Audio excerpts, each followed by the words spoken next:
I think the losing skill actually helped us. Just learning from the mistake we did in the past and trying not to make the same mistake again is definitely taught us more value and what to change and looking forward to play tomorrow as well. You ever been a part of a game that was that wild? Not really. That's probably the wildest game ever, but it's a good experience. Just learn how to, even whenever everything's not going your way, how to keep your calm and then do your best. In the moment, did you know that the last shot that they took was too late, or? So I contested and I was in front of him, so I was not sure. He was close to me, but I wasn't sure. But my first reaction is to say he wasn't. He wasn't. So I went to see the ref and he wasn't. Thanks God. So yeah, I did exactly. I wasn't even thinking about it. Just that game was kind of going one way. I mean, they ran off 20 straight points. How did you guys at that point? Scott's back in the locker room. How did you guys get that game turned back around where you were able to win it? Just try to cheer for each other on the bench, on the court. Just try to play for each other and then stay together is a big part. And even if Coach Drew wasn't on the court, he was still playing. He's still a part of the team. He's still playing for him, and just trying to stay together and do our best over there.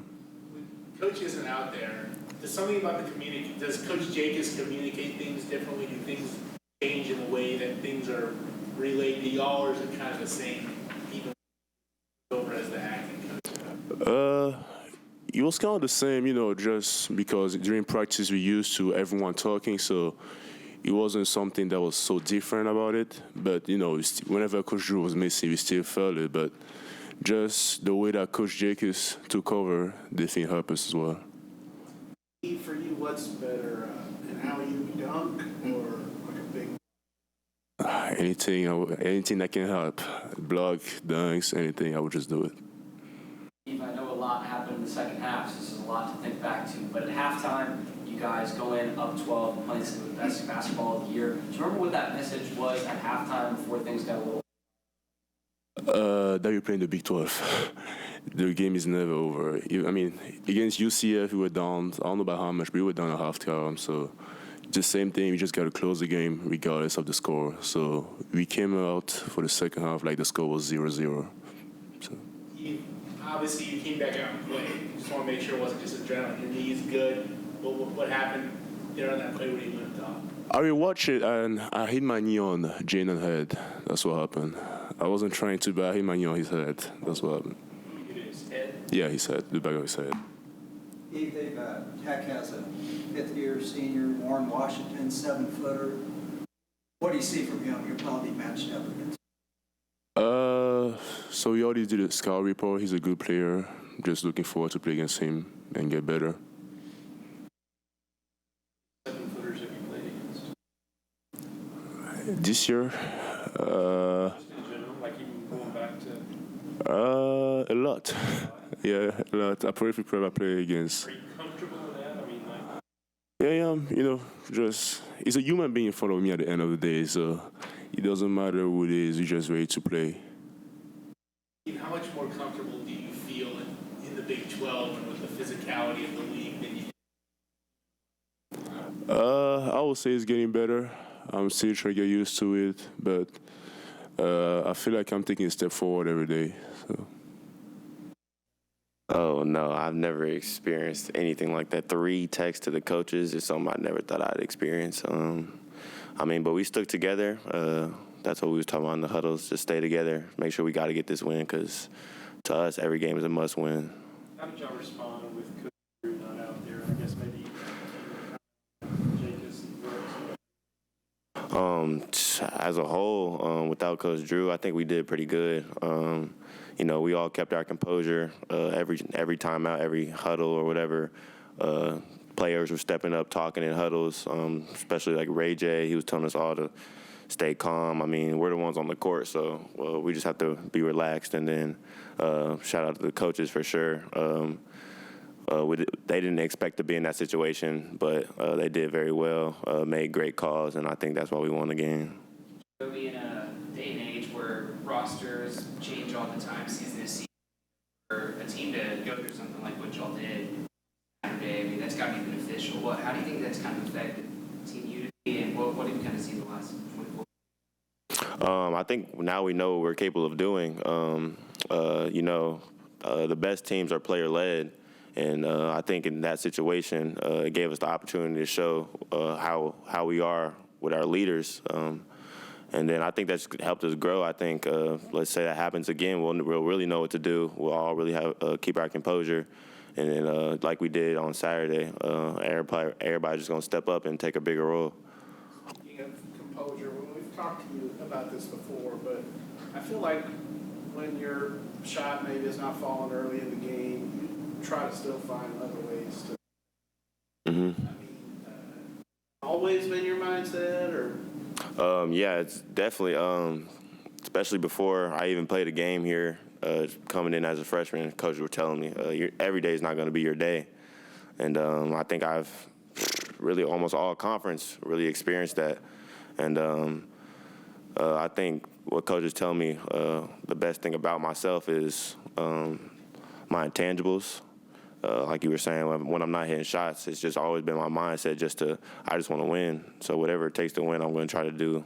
And if that's rebounding, getting steals, just playing defense, that's just a big part of like who I am, I think. So yeah, it's always been my mindset. The shot wasn't good when Iowa State put it up. No, I thought it was cash. I ain't gonna lie. He made it. If you saw my reaction, I just turned around, put my head up. I was like, no way. But then I saw the replay. Got happy immediately. We see this a lot from freshmen, from transfers, people that are new to the Big 12. Now, almost 10 games into it here. Do you feel more comfortable or as comfortable as you can be in this conference? Like you were saying, probably just comfortable as I can be. Every game is not easy at all. Scouting is really just about to turn up now. We about to almost enter the second half. So, I mean, Big 12 is not no joke. But I think just playing in it from now, just playing in it up to this point has definitely helped me, and I think I'm more relaxed now. After the game, you mentioned to Jalen, how did y'all survive that 20? I didn't even know. Yeah. Did you guys even in the moment realize it was that much? In the moment, I definitely realized, because we were up, 10-12 when the first tech or something happened. So I definitely noticed quickly how the momentum changed, all the way. Then they started scoring. Their bench was into it. But I definitely did not know it was 20-0. I thought it was 12 something. What does it say about your team that you're able to absorb something like that and still come back and win? I think that's what it is. I think that's what the game is part. It's a game of runs, and everybody's going to have their best punch, and I think that was really their best punch of the game. And, the whole game we were in control, so we just tried to regain control, and I think that's what we did. There's so many elements, I'm sure, on Big 12 play that you have to adjust to. For you, what's that element that maybe has been the most difficult, whether it's the speed, the physicality, all that stuff? I definitely say the physicality, and then just the scouts. Just the scouts, especially since everybody's seen us play now. The scouting reports are almost top tier, so everybody's on every set. So just really, for myself, I just got to find other ways to do what I do. Well, the good thing is we're a little used to it now after playing against Coach Tang. Obviously, a great deal of respect for him and what a great coach he is, what a great program he runs. And the one thing good about playing against great coaches is you learn when you do, and seeing what they do offensively and defensively is not only impressive, but helps us get better. So we'll wish them luck every game of the year, except for this one, obviously. How much have you seen him take principles of what you guys do here, and how much has he kind of created his own style and attack? Well, I think, first and foremost, every coach is always going to adapt to their personnel, and Coach Tang, Coach Mack, both have done that, and they've won a variety of ways. And Coach Mack he's been at, Arkansas State, North Texas, now Texas Tech, so he's had different styles of play, based on the personnel he's had, and he's been successful in whatever he's had this year. Offensively, they got some guys who can really shoot it and really score it. In conference stats, number 1 in three-point percentage, and he does a good job getting them looks and getting them opportunities to be successful. Is it weird to see a Tech team that puts up 70, 80 points a game? It is a little different. Grant was a little different. He had already been a head coach for you. Yeah. How did you see him grow as a? Well, I think you learn every day wherever you're at, and I think being in the Big 12, just the Big 12 recruiting, Big 12 style of play, and learning going against those coaches. But everyone we've ever brought on staff, I think it's been an iron sharpens iron thing. We all learn from each other, and it's always been our program and not mine or his or someone else's. So we've all learned and built together. Is there anything you can say about free throws, guys, or you keep shooting? Yeah, we've actually, I mean, the game before we were at 80% and was tremendous. So, but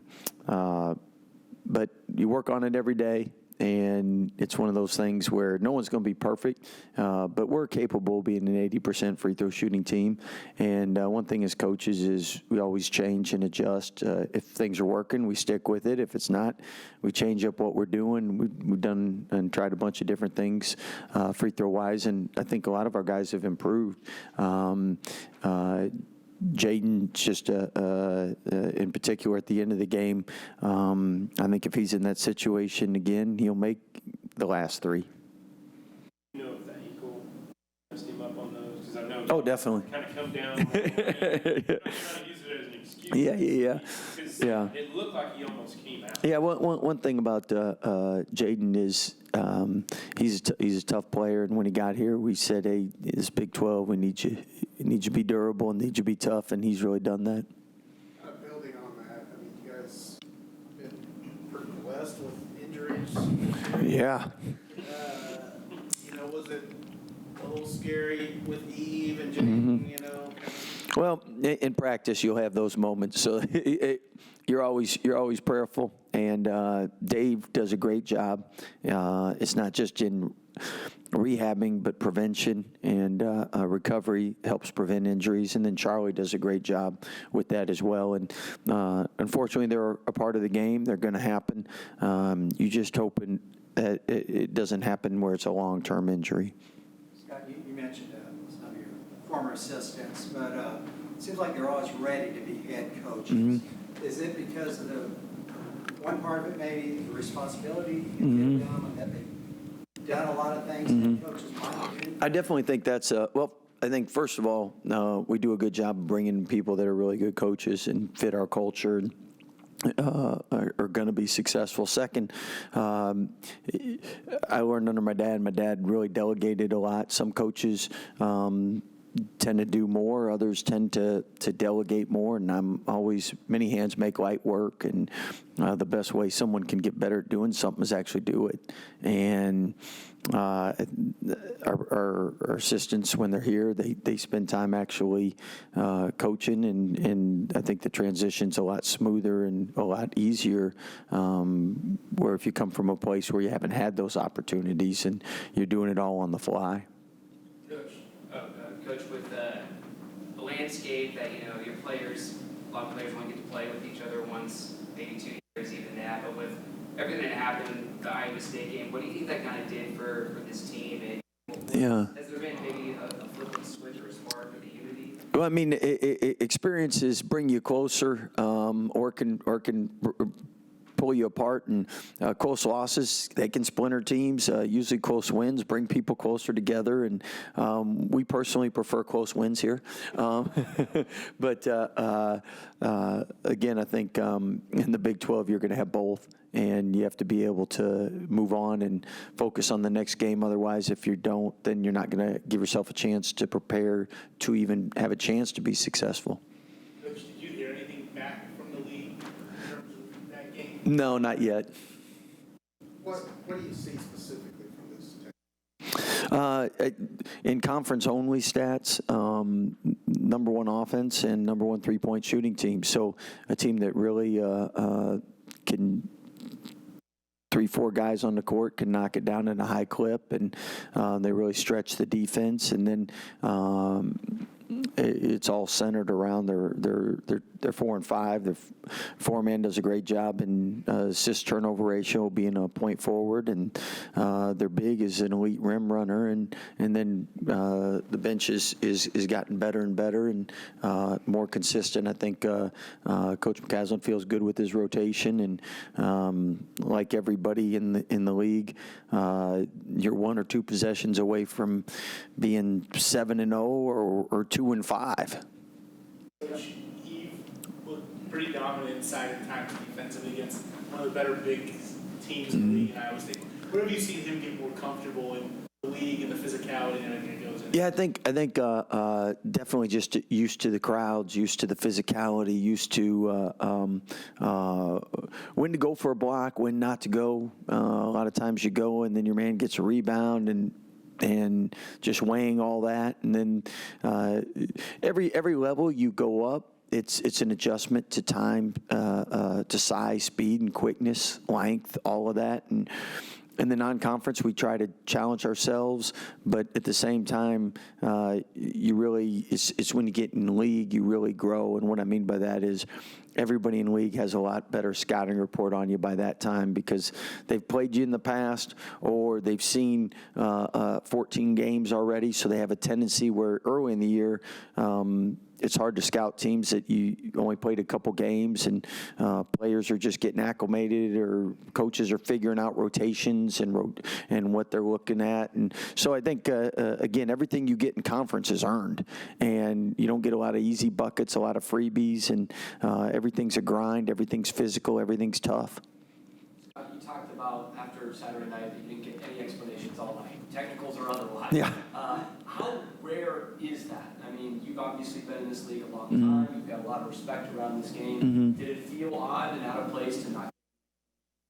Well, I was so excited about the win, and that was the most important thing. Really happy for our staff and players, and I know we'll get that from the league. And again, that's the beauty whenever you break down game film.